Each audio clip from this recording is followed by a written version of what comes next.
أعوذ بالله من الشيطان الرجيم. بسم الله الرحمن الرحيم. السلام علیکم ورحمۃ اللہ وبرکاتہ۔ سورۃ الشورى آیت نمبر 7 سے 12۔ ان الحمد للہ والصلاة والسلام علی رسول اللہ اما بعد۔ اعوذ باللہ السمیع العلیم من الشیطان الرجیم من ہمزہ ونفخہ ونفثہ۔ وَكَذَلِكَ أَوْحَيْنَا إِلَيْكَ قُرْآنًا عَرَبِيًّا لِتُنذِرَ أُمَّ الْقُرَى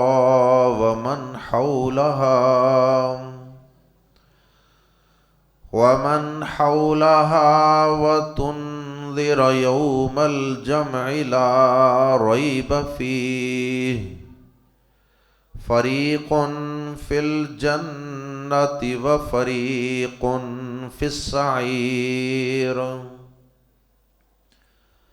ولو شاء اللہ لجعلهم أمة واحدة ولكن يدخل من يشاء في رحمته والظالمون ما لهم من ولي ولا نصير۔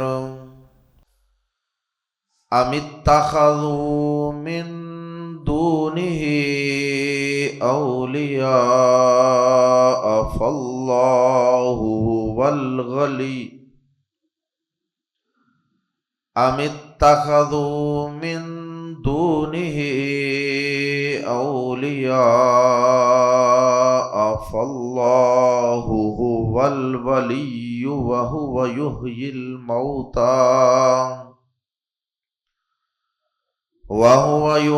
الموتى وهو على كل شيء قدير۔ وما اختلفتم فيه من شيء فحكمه إلى الله وما اختلفتم فيه من شيء فحكمه إلى الله ذلكم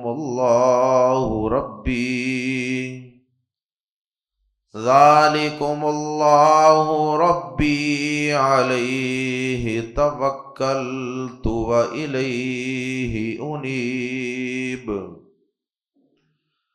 فاطر السماوات والأرض جعل لكم من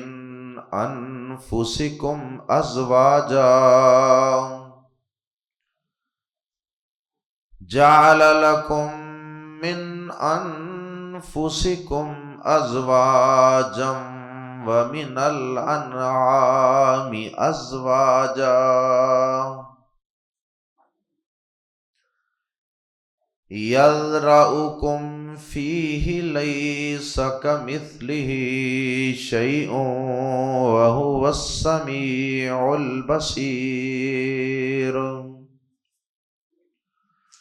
له مقاليد السماوات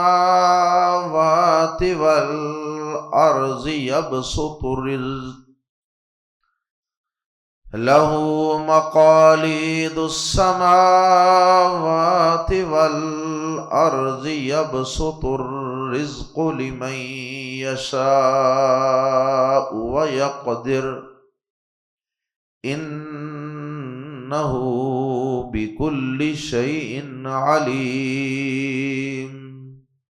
آیات زیر تفسیر میں اللہ رب العزت نے کئی ایک موضوعات کا احاطہ فرمایا ہے۔ سب سے پہلے تو اللہ رب العزت نے پہلی آیت مبارکہ میں یہ بات بیان فرمائی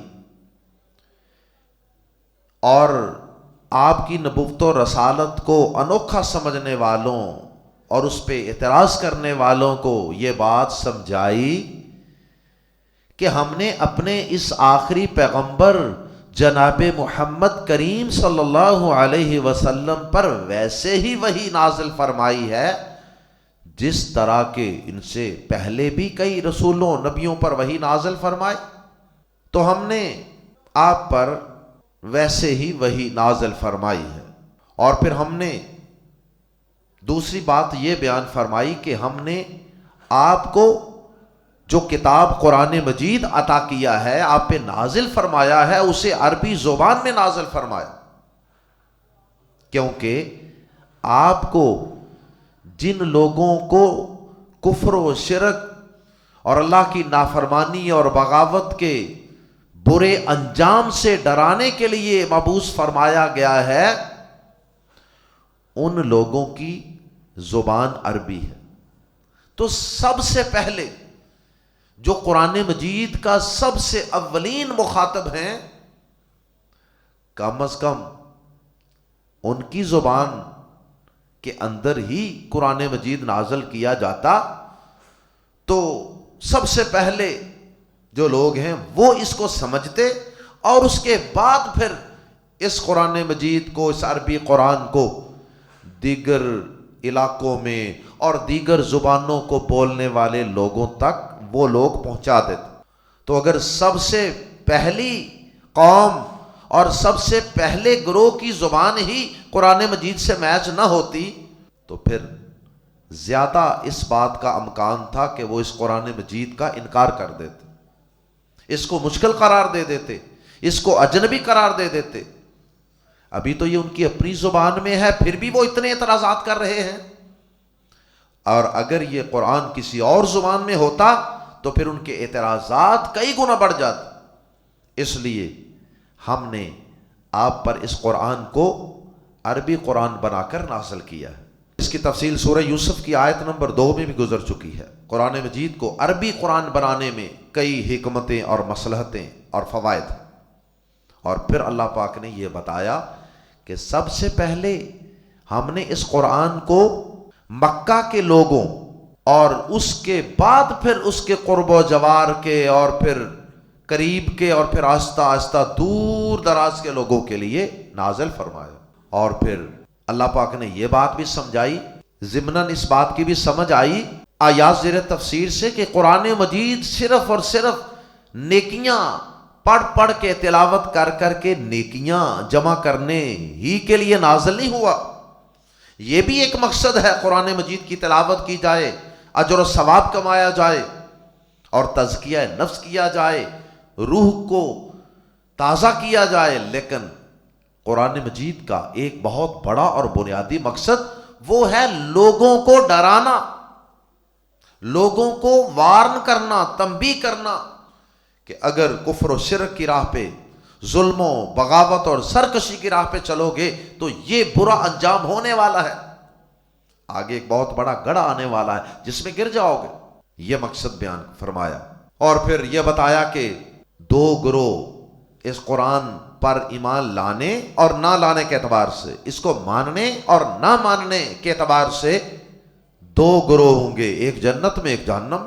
اور پھر اللہ پاک نے آیت نمبر 8 میں یہ بات بیان فرمائی کہ اگر ہم چاہتے تو سب کو زبردستی توحید کی، اسلام کی اور ہدایت کی راہ دکھا دیتے، اس پہ ڈال دیتے زبردستی، لیکن ہم نے ایسا نہیں کیا، بلکہ ہم نے لوگوں کو اختیار دیا تاکہ جو اپنی مرضی سے چاہتا ہے اس راہ ہدایت پہ چل پڑے، اور تاکہ قیامت کے دن ہماری صفت رحمت کا بھی ظہور ہو اور ہماری صفت غضب کا بھی اظہار ہو۔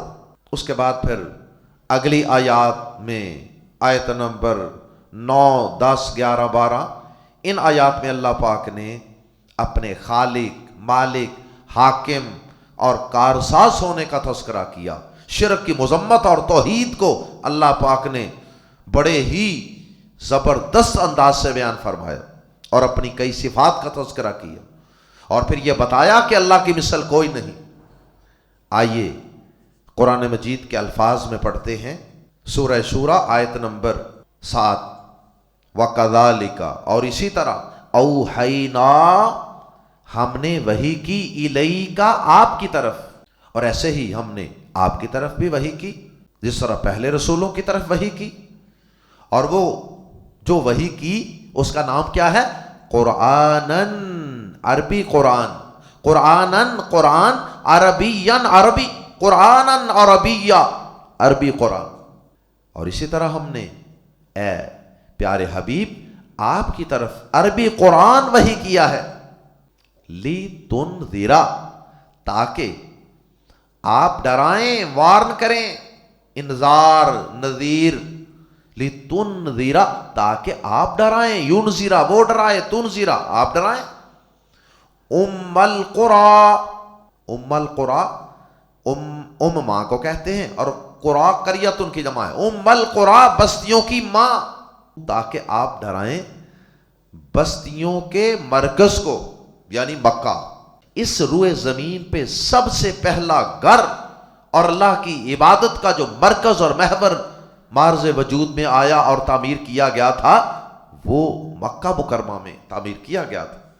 اس لیے اللہ پاک نے اپنے نبوت و رسالت کے سلسلے کو کامل اور مکمل کرنے کے لیے اپنے آخری نبی کا انتخاب کیا، تو وہ بھی اسی سرزمین مکہ مکرمہ ہی سے کیا، کیونکہ مکہ مکرمہ سب سے پہلا گھر تھا اور ہدایت کا سب سے پہلا مرکز اور محور اللہ کا گھر تھا، بیت اللہ، مسجد حرام، جیسا کہ قرآن مجید میں سورہ آل عمران آیت نمبر 96 میں اللہ پاک نے بیان فرمایا، ان اول بیت وضع للناس للذی ببکۃ مبارکا وہدی للعالمین۔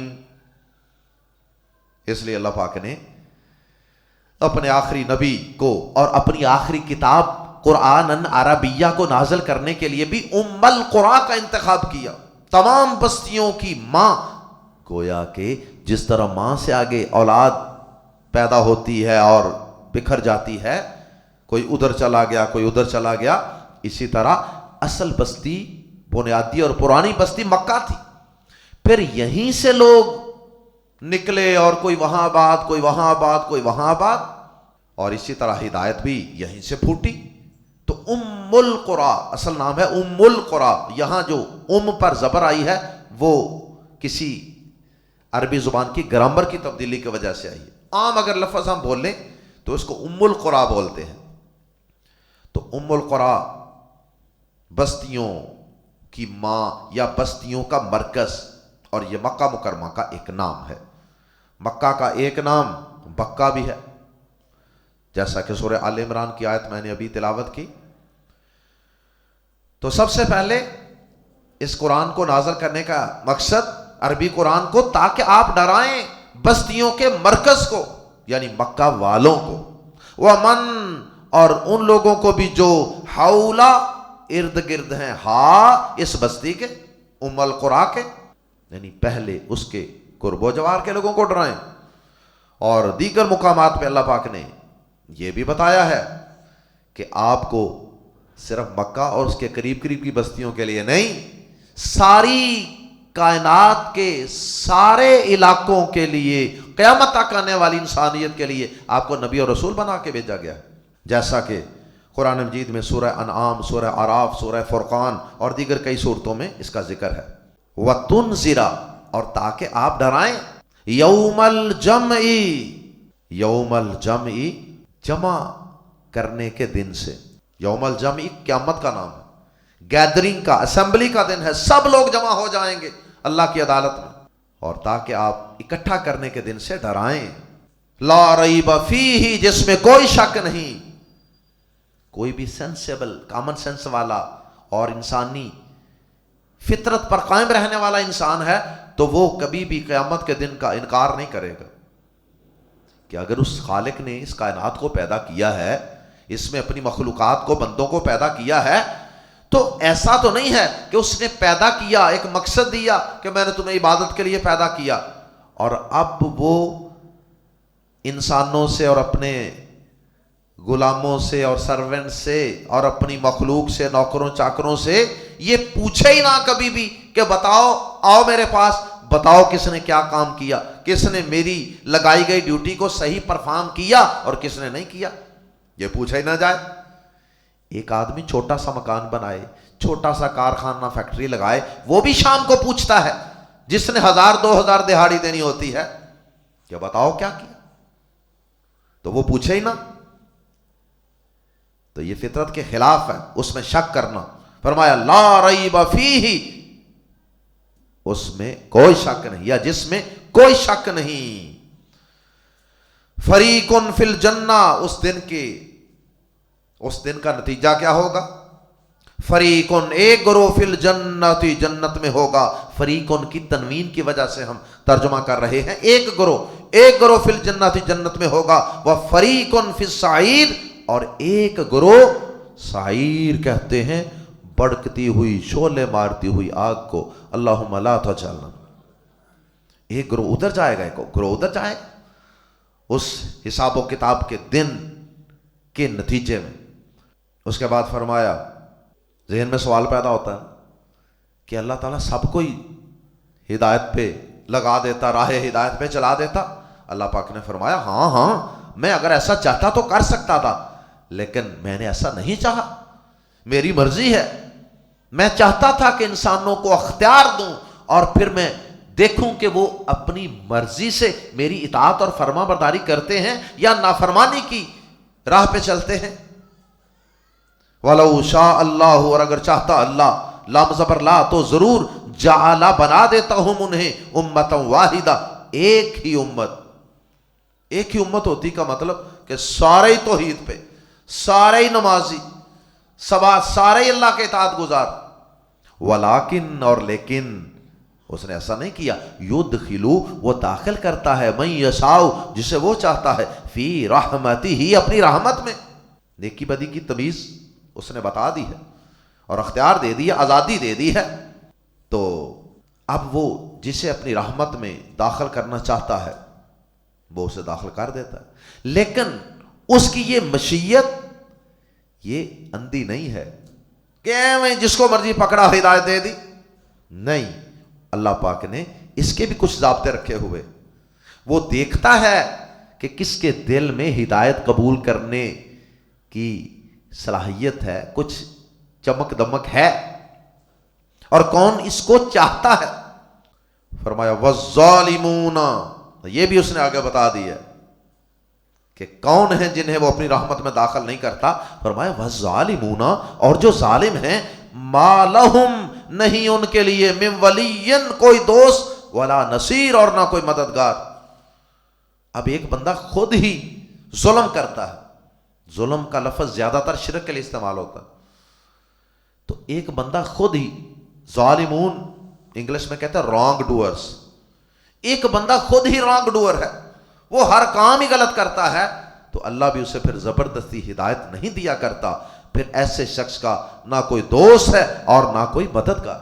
ام اتخذوا، ام، یا، کیا بھی ترجمہ کر لیتے ہیں، ام اتخذوا، کیا انہوں نے بنا رکھے ہیں، یا ترجمہ کر سکتے ہیں یا انہوں نے بنا رکھے ہیں، من دونہ، اس کے سوا، اولیاء، ولی کی جمع، انہوں نے اللہ کے سوا اولیاء بنا رکھے ہیں، اللہ کے علاوہ کارساز، بگڑی بنانے والے بنا رکھے ہیں اللہ کو چھوڑ، جبکہ اللہ کون ہے؟ اللہ کا تعارف کیا ہے؟ فاللہ، پس اللہ، اور آگے اس میں زور پیدا کرنے کے لیے، حصر کا مفہوم، ہی کا لفظ پیدا کرنے کے لیے ہوا کا لفظ استعمال کیا گیا، ہوا ضمیر، اور آگے الولیو کی الف لام، فاللہ ہوا الولیو، پس اللہ ہی، ہوا کی وجہ سے، ہوا کا کوئی ترجمہ نہیں ہم کر رہے، صرف اس کی وجہ سے ہی کا لفظ ایڈ ہو گیا ترجمے میں. فاللہ هو الولی، پس اللہ ہی کارساز ہے. اور ولیو کی الف لام کی وجہ سے ہم ترجمہ کر سکتے ہیں فاللہ هو الولی، پس اللہ ہی اصل کارساز ہے، حقیقی کارساز اور کرنے والا. اور اولیاء صرف اور صرف اللہ ہی ہے، ولی اللہ ہی. وَهُوَ، باقی سب نقلی معبود ہیں، نقلی اولیاء ہیں. وَهُوَ، اور وہی یحیی، زندہ کرتا ہے یا زندہ کرے گا، الموتا، مردوں کو. آج دنیا میں بھی انسان ایک نطفے سے پیدا ہوتا ہے جو کہ پہلے مردہ ہوتا ہے. اللہ تعالیٰ رحم مادر میں 4 مہینے کے بعد اس میں روح پھونکتے، اس میں جان ڈالتے ہیں. اس سے پہلے یہ بھی تو مردہ ہی ہوتا. وَهُوَ يُحْيِي الْمَوْتَى، اس کا ترجمہ دونوں طرح ہو سکتا ہے. اور وہ مردوں کو زندہ کرتا ہے اور کرے گا، کیونکہ یحیی یہ فعل مضارع ہے، اور مضارع میں پریزنٹ اور فیوچر، حال اور مستقبل دونوں زمانے ایٹ اے ٹائم موجود ہوتے ہیں. تو دنیا میں بھی وہ زندہ کرتا ہے مردوں کو، اور قیامت کے دن بھی قبروں سے مردوں کو زندہ کر کے وہی میدان محشر میں کھڑا کرے گا. اللہ تعالیٰ کے ولی اور حقیقی کارساز ہونے کے دلائل اس کی صفات کی شکل میں. وَهُوَ يُحْيِي الْمَوْتَى، اور وہی مردوں کو زندہ کرے گا. وَهُوَ عَلَى كُلِّ شَيْءٍ، اور وہ ہر چیز پر قدیر، مبالغے کا صیغہ ہے، پوری قدرت رکھنے والا. اور وہ ہر چیز پر پوری قدرت رکھنے والا ہے، تھوڑی بہت قدرت نہیں، کامل مکمل قدرت، پوری دسترس، پورا اختیار ہر چیز پہ. اور یہ جتنی صفات ہیں ان کا کمپیرزن کرتے چلے جائیں، اللہ کے علاوہ جس جس چیز کو، زندہ مردہ کو، انسان جن کو اور شجر حجر کو، جس جس کو بھی لوگ پوچھتے ہیں، کیا اللہ کے علاوہ کوئی بھی ایسی چیز ہے کہ جس میں یہ ساری صفات ہوں جو اللہ پاک کی یہاں بیان ہو رہی ہیں؟ مردوں کو اللہ کے علاوہ کوئی اور زندہ کر سکتا، اور کوئی یہ دعویٰ کر سکتا ہے کہ میرا معبود، میرا بنایا ہوا جعلی معبود وہ ہر چیز پر قادر ہے؟ کوئی نہیں دعویٰ کر سکتا. ابراہیم علیہ السلام نے اپنے دور کے بادشاہ کو، جس کا نام نمرود معروف ہے، اسے کہا تھا نا کہ تو اگر اتنا ہی سمجھتا ہے اپنے آپ کو بااختیار، تو میرا رب سورج کو مشرق سے طلوع کرتا ہے، تو ذرا اسے مغرب سے طلوع کر کے دکھا دے. تو اللہ کے علاوہ کوئی بھی ہر چیز پر قادر نہیں ہے. وما، اور جو اختلاف تم نے اختلاف کیا، فیہ، جس میں یا اس میں، من شیئن، کوئی بھی چیز. وما اختلفتم فیہ من شیئن، ما یہاں موصولہ ہے جس کا ترجمہ، اور کوئی بھی چیز جس میں تم نے اختلاف کیا. جتنی بھی چیزیں ہیں، چاہے وہ دین کے متعلق ہیں، چاہے وہ عقائد کے متعلق ہیں، یا تمہارے ذاتی دنیاوی معاملات میں اختلافات ہیں، تو اللہ تعالی فرماتے ہیں فَحُکْمُهُ، تو اس چیز کا حکم، فیصلہ، ڈیسیژن، آرڈر الاللہ، اللہ کی طرف ہے، اللہ کے سپرد ہے. جس قسم کے بھی اختلافات ہیں انسانوں کے درمیان، عقائد میں، اعمال میں، حلال و حرام میں، معاملات میں، جس جس چیز میں بھی اختلافات ہیں نا، ان سب کا فیصلہ اللہ کے سپرد ہے. کیا مطلب؟ کہ ان سب کا فیصلہ کرنے کا اختیار صرف اللہ کے پاس، اور وہی فیصلہ دنیا میں بھی کرنے کا اختیار رکھتا ہے. اس کے علاوہ کسی کے پاس یہ اختیار نہیں. اور قیامت کے دن بھی تمہارے اختلافات کے، تنازعات کے، جھگڑوں کے فیصلے اللہ احکم الحاکمین ہی کرے گا. سورہ نساء میں بھی اللہ پاک نے فرمایا نا، آیت نمبر 59 میں، فَإِن تَنَازَعْتُمْ فِي شَيْءٍ فَرُدُّوهُ إِلَى اللَّهِ وَالرَّسُولِ إِن كُنتُمْ تُؤْمِنُونَ بِاللَّهِ وَالْيَوْمِ الْآخِرِ. اگر تم کسی بھی چیز میں تنازع، اختلاف کرو، جھگڑا کرو، تو اسے، یعنی جھگڑا پیدا ہو جائے، اختلاف پیدا ہو جائے، تو اسے اللہ کی طرف لوٹا دو، اللہ کے رسول کی طرف لوٹا دو. اور ساتھ فرمایا یہ حکم ان کے لیے ہے جو اللہ اور یوم آخرت پر ایمان رکھنے والے ہیں.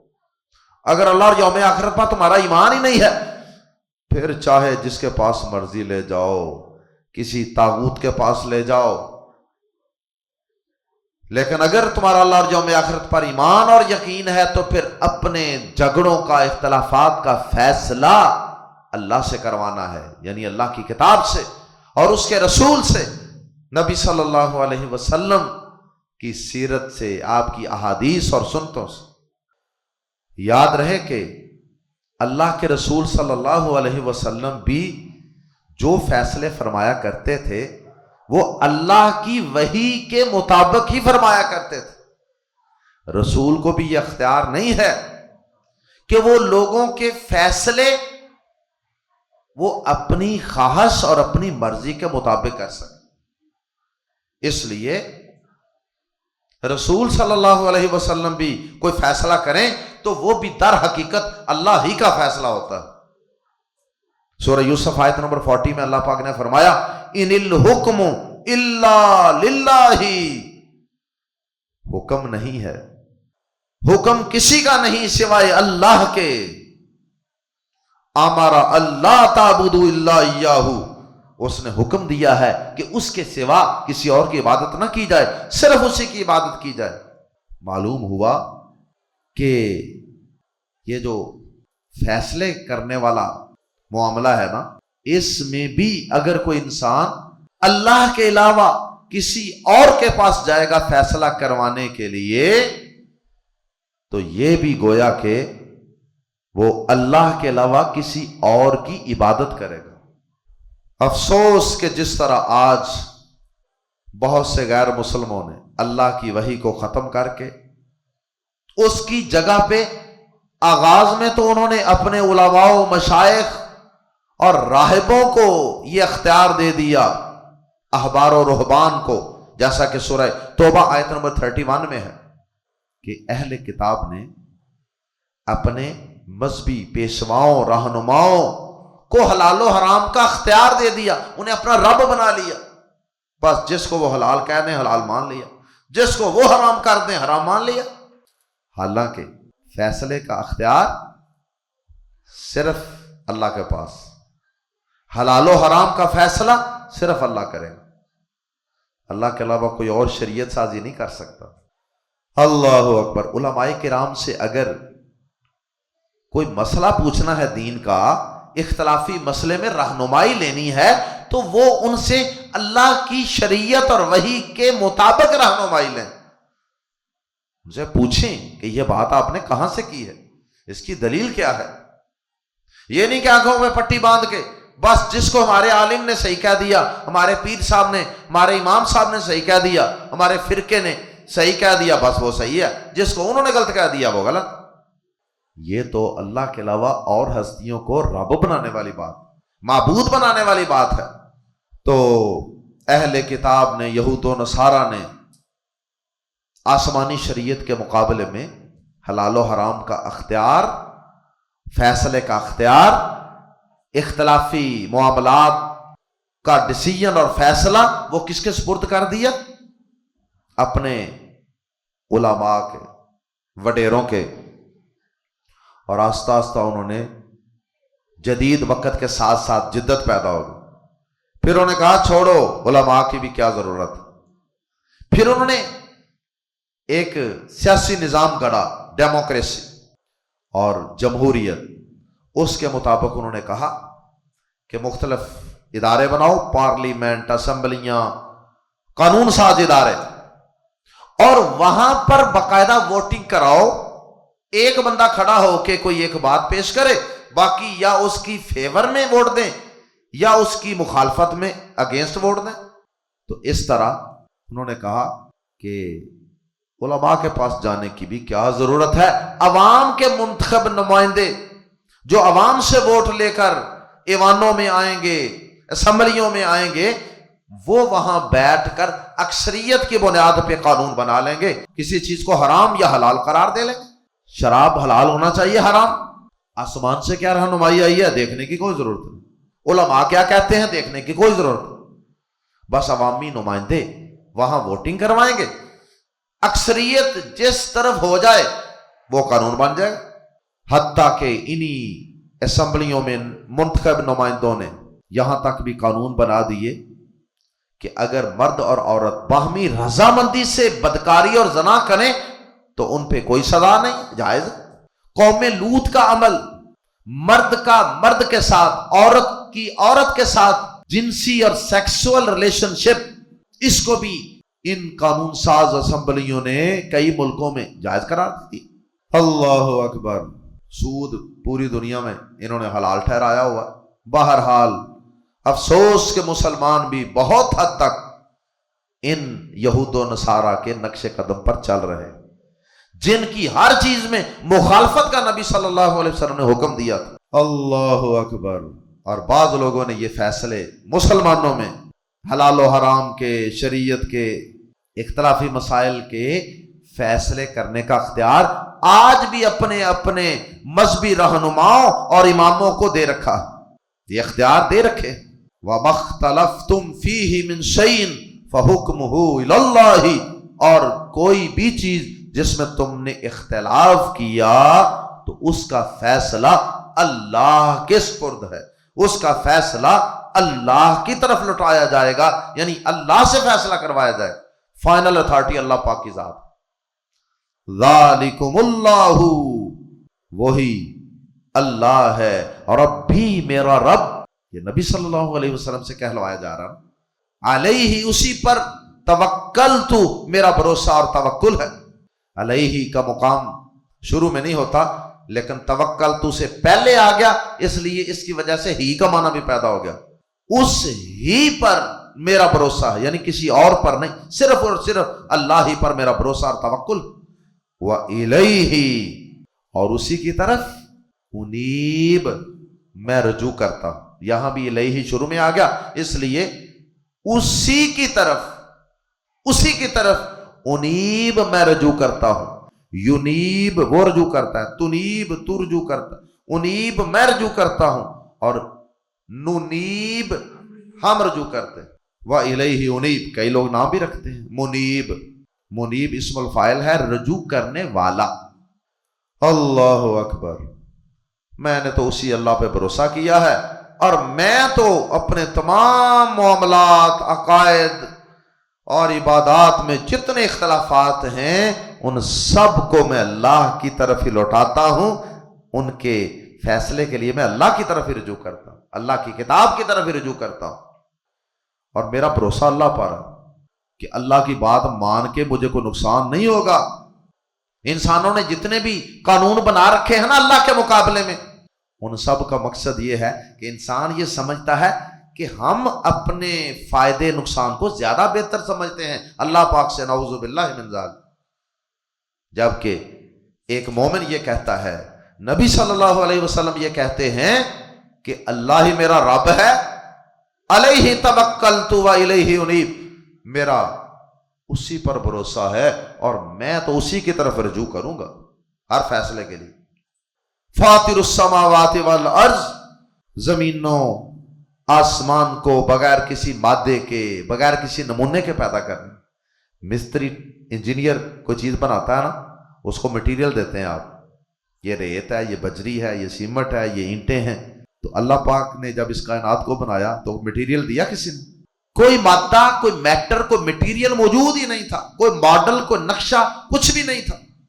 فاطر السماوات والارض، زمین و آسمان کو پیدا کرنے والا، جعل لکم، اس نے بنائے تمہارے لیے، من انفسکم، تمہارے نفسوں سے، ازواجن، جوڑے، ومن الانعام، اور جانوروں میں سے، ازواجا، جوڑے، یعنی تم انسانوں میں بھی اس نے کپل پیدا کیے، میل فیمیل، جوڑا، مرد عورت، مرد عورت، اور اسی طرح جانوروں میں بھی اس نے جوڑے جوڑے پیدا کیے۔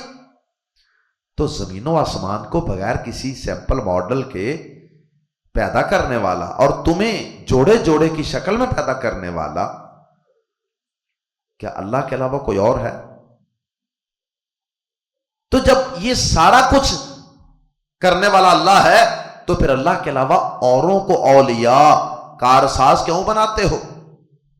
مزید اللہ کی صفات سنو، یزرعو، وہ پھیلاتا ہے، کم، تمہیں، فیہ، اس میں، یعنی اس جہان میں، یزرعکم فیہ، وہ تمہیں اس جہان میں پھیلا دیتا ہے، تمہاری نسل کو آگے بڑھاتا ہے، اور ہر طرف مختلف رنگوں کے، مختلف زبانوں کے لوگ جو ہیں وہ پھیلے ہوئے ہیں، جانور بھی پھیلے ہوئے ہیں۔ تو یہ کرنے والا کون ہے؟ اللہ۔ لیس کمثلہ، نہیں، کمثلہ، اس کی مثل جیسی یا اس جیسی، شیئن، کوئی چیز، اللہ جیسی کوئی چیز ہے ہی نہیں، اس کی مثال کوئی ہے ہی نہیں۔ اللہ اکبر۔ مطلب یہ ہے کہ اللہ کی جس طرح صفات ہے نا، اللہ کی صفات جیسی کسی مخلوق میں صفت ہو ہی نہیں سکتی۔ اللہ بھی سنتا ہے، بندہ بھی سنتا ہے، لیکن دونوں کا سننا ایک جیسا نہیں۔ اللہ بھی کلام کرتا ہے، بندہ بھی کلام کرتا ہے، لیکن دونوں کا کلام ایک جیسا نہیں۔ تو ہر چیز میں اللہ کی مثل کوئی چیز ہے ہی نہیں۔ اور یہاں لوگ مثالیں دیتے ہیں اللہ کے لیے کہ چھت پہ چڑھنا ہو تو سیڑھی کی ضرورت ہوتی ہے، تو اللہ سے بھی مانگنا ہے تو سیڑھی لگاؤ پہلے۔ اللہ کو بھی ایک چھت سے تشبیہ دے دی، چھت کی مثل بنا دیا، کسی نے کسی بڑے افیسر کی مثل بنا دیا۔ جو بڑے افسر کو ملنا ہو تو پہلے اس کے منشی کو ملنا پڑتا ہے، اس کے پی اے کو ملنا پڑتا ہے۔ نعوذ باللہ من ذالک، وَهُوَ السَّمِيعُ الْبَصِيرُ، اور وہی سب کچھ سننے والا، البصیر، سب کچھ دیکھنے والا ہے۔ لیکن اس کا سننا اور دیکھنا اس جیسا کسی کا سننا اور دیکھنا نہیں ہے۔ اللہ تعالیٰ کی صفات کا انکار بھی نہیں کرنا، یہ نہیں کہ ان کی تعویل کر دو، نہیں، جس طرح اللہ نے جو اپنی صفات بیان کی ہیں سب پر ایمان رکھنا ہے، لیکن ساتھ یہ بھی ذہن میں رکھنا ہے کہ اللہ کی صفتیں مخلوق جیسی نہیں، مخلوق کی اللہ جیسی نہیں۔ لہو، اسی کے پاس ہیں، مقالید، کنجیاں، چابیاں، السماوات، آسمانوں کی، والارض، اور زمین، اسی کے پاس آسمانوں کی اور زمین کی کنجیاں ہیں۔ کنجیاں کیا ہوتی ہیں؟ خزانوں کی چابیاں، یعنی زمین و آسمان میں جتنے بھی خزانے چھپے ہیں نا، ان سب کی چابیاں اللہ کے پاس ہیں۔ مطلب کہ ان سب پہ تصرف کا اور ان سب پر اختیار وہ صرف اور صرف اللہ کے پاس۔ کوئی اور ان خزانوں میں سے تمہیں کچھ بھی نہیں دے سکتا۔ یبسط الرزق، وہ فراخ کر دیتا ہے، پھیلا دیتا ہے رزق کو، لی، کے لیے، من یشاء، جس کے لیے وہ چاہتا ہے، وَيَقْدِرْ، اور تنگ کر دیتا ہے جس کے لیے وہ چاہتا ہے۔ انہو، اللہ کے علاوہ کوئی اور رزق کی کمی بیشی کا اختیار رکھنے والا نہیں ہے۔ انہو، بے شک وہ، بِكُلِّ شَيْءٍ، ہر چیز کو، علیم، مبالغے کا صیغہ ہے، خوب جاننے والا ہے۔ بے شک وہ ہر چیز کو خوب جاننے والا ہے۔ زمین و آسمان میں کتنے خزانے پوشیدہ ہیں وہ جانتا ہے، کس کو کون سا خزانہ، کس خزانے میں سے کتنا، کس کو کب دینا ہے، یہ سارا کچھ اللہ کے پاس علم ہے۔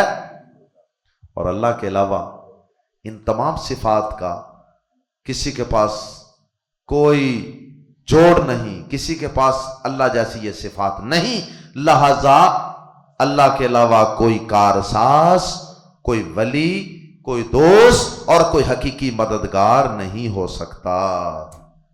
اللہ ہم سب کو قرآن مجید کو سمجھنے اور اس کے مطابق اپنے عقائد کو درست کرنے کی توفیق عطا فرمائے۔ سبحانک اللہم و بحمدک، اشہد ان لا الہ الا انت استغفرک و اتوب الیک۔